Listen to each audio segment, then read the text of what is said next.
Olá, boa tarde, seja muito bem-vindo. Você acompanha agora as principais notícias do Brasil e do mundo desta quinta-feira. Eu começo essa edição com as manchetes dos sites dos principais jornais do país.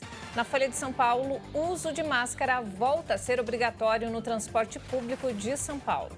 Medida que passa a vigorar neste sábado vale para ônibus, metrôs e trens. E foi tomada após nova alta de casos de Covid.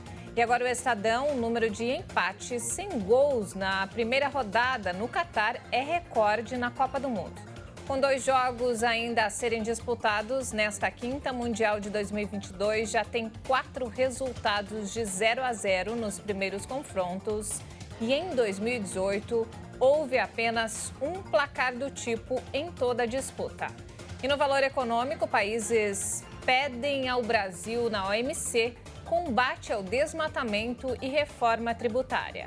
Olhando para o futuro, a União Europeia disse encorajar o Brasil em objetivos de coesão social, estabilidade fiscal e uma maior abertura da economia. E por fim, o Globo, Fiocruz e Butantan estão entre os 15 principais produtores mundiais de vacinas, diz OMS. Novo relatório destaca a presença das instituições brasileiras entre as que mais entregam imunizantes para países membros da organização, de um total de 94 fabricantes.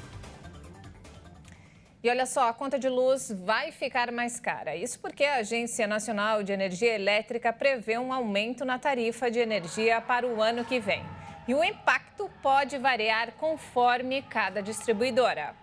A ANEEL estima que a tarifa de energia elétrica vai subir 5,6% em média em 2023. Neste ano, o reajuste da tarifa de energia para os consumidores residenciais está em média em 10,83%, segundo levantamentos mais recentes. A previsão foi informada pela agência ao Grupo de Minas e Energia do Governo de Transição. Foi a primeira reunião entre os diretores da ANEEL e a equipe de transição do governo eleito. Apesar da estimativa, o impacto vai variar conforme cada distribuidora de energia. A diferença de percentuais se dá devido aos custos de compra, transmissão e distribuição de energia, que variam conforme cada distribuidora, além de eventual crédito tributário que a empresa possa ter direito.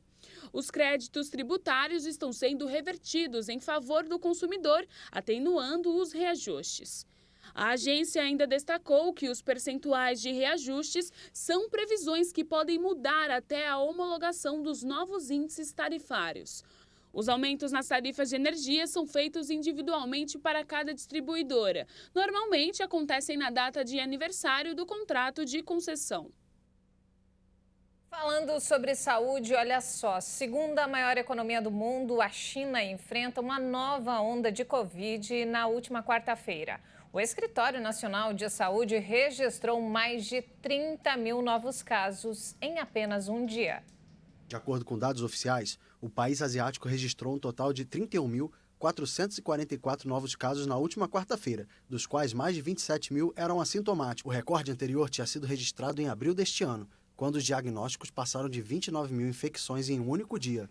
Capital da China, Pequim anunciou o surgimento de quase 1.500 novos casos, a maioria de pessoas sem sintomas. A cidade vive o pior surto da doença desde o início da pandemia, no final de 2019. Dezenas de imóveis residenciais foram confinados e a maior parte das empresas voltou ao teletrabalho. A China é a única grande economia mundial que ainda aplica uma rígida política de enfrentamento ao coronavírus. Entre as medidas adotadas estão testes em massa, isolamento de infectados e até o confinamento de cidades inteiras. O Conselho de Direitos da ONU ordenou a abertura de uma investigação internacional sobre a repressão aos protestos no Irã. A medida foi aprovada hoje em uma votação realizada na reunião de emergência convocada para debater o assunto. Foram 25 votos a favor, 6 contra e 16 abstenções. O Alto Comissariado dos Direitos Humanos da ONU pediu o fim da violenta repressão contra as manifestações. Teherã é acusado de cometer muitas violações. A situação atual é insustentável. Desde que os protestos começaram, as forças de segurança responderam usando força letal contra os manifestantes desarmados, em um flagrante desrespeito às regras internacionais sobre o uso da força. O alto comissário disse ainda que pediu para visitar o Irã e não teve resposta. Segundo a ONG com sede na Noruega, em 2 meses, a repressão aos protestos deixou pelo menos 416 mortos, sendo 51 crianças. A ONU informou ainda que 15 mil pessoas foram detidas. Os protestos começaram após a morte de uma jovem sob custódia da polícia da moral. A mulher teria sido detida por não usar corretamente o véu islâmico. E antes de encerrar, vamos falar sobre Copa do Mundo. Os jogadores ditam moda com cortes e penteados ousados. Mas, além deles, são muitos os brasileiros que transformam a cabeleira para torcer pela seleção. No Rio de Janeiro, um barbeiro viralizou na internet com um penteado que está fazendo o maior sucesso. Acompanhe. A fita adesiva marca a faixa branca e o molde, feito com uma folha de caderno, delimita as formas geométricas da bandeira do Brasil. A finalização cheia de capricho do barbeiro é o que dá o toque final à pintura de cabelo, que virou arte. Washington Rodrigo é o nome do autor da obra. Tem apenas 24 anos de idade e desde os 18 está nessa profissão. A divulgação do trabalho na internet começou há cerca de 2 anos. E com a chegada da Copa, ele resolveu inovar. Pensei, por que não fazer a bandeira do Brasil? E fiquei pensando em como executar para fazer esse serviço na cabeça do cliente. O primeiro a se dispor ao teste foi o Eric, que agora chama a atenção por onde passa. Eles gostam bastante. Às vezes pede até para tirar foto. Quando viu o trabalho pronto, o Kennedy foi logo entrando na fila. Diz que a pintura vai dar sorte para a seleção. Agora não tem como o Brasil não ganhar.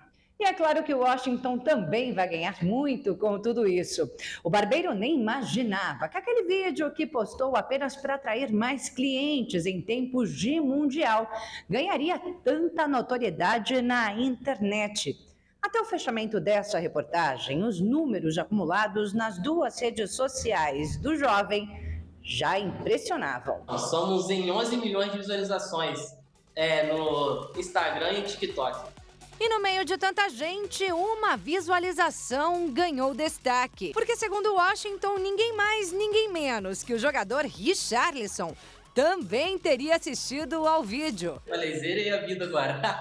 Cara da seleção vendo meu serviço, falei, nossa. Justo um dos primeiros jogadores do Brasil a exibir sua transformação para a Copa do Catar na internet. Transformar o visual nessa época é mania entre os jogadores. Uma das mudanças mais famosas foi a do Ronaldo Fenômeno na Copa de 2002. Quem não lembra do corte cascão? Neymar é outro que já mudou bastante. Em sua estreia na seleção, adotou o famoso moicano. Depois clareou as pontas do topete, que sem fixador virava franja. Na sequência, o camisa 10 ficou completamente loiro. E logo voltou às origens. Mas se transformou mais um tanto de vezes depois, até chegar ao Catar. Assim, já Everton Ribeiro, que também apostou em um novo visual para estrear nos gramados do Mundial, chegou com as madeixas mais claras por lá. Na legenda da foto postada em 5 de novembro, escreveu "Quase nevou", referindo-se às luzes feitas no cabelo. E você sabia que a seleção brasileira é acompanhada por barbeiros para manter o corte e coloração dos cabelos dos jogadores? A informação foi divulgada pelo G1 no final de setembro. Os escolhidos, segundo a reportagem, foram os sócios Leonardo Citadini e Lucas Martins, ambos de Criciúma, em Santa Catarina. Eles têm uma barbearia em Londres, na Inglaterra, onde atendem atletas famosos. E agora, tem a experiência única de cuidar dos brasileiros no Catar. Quem sabe um dia o Washington também vem assumir esse posto, não é mesmo? Pelo menos o primeiro passo já foi dado. Eu desejo aí, quando a seleção brasileira voltar, né, que voltem com a taça pra gente, algum jogador aí se interessa em fazer. Vamos estar aí prontinho aí pra para estar fazendo esse serviço. Quanta criatividade, hein? Parabéns. Pena que as mulheres não podem embarcar nessa onda. E não temos mais tempo, essa edição fica por aqui. Mais informações ao longo da nossa programação. Obrigada pela companhia e até mais.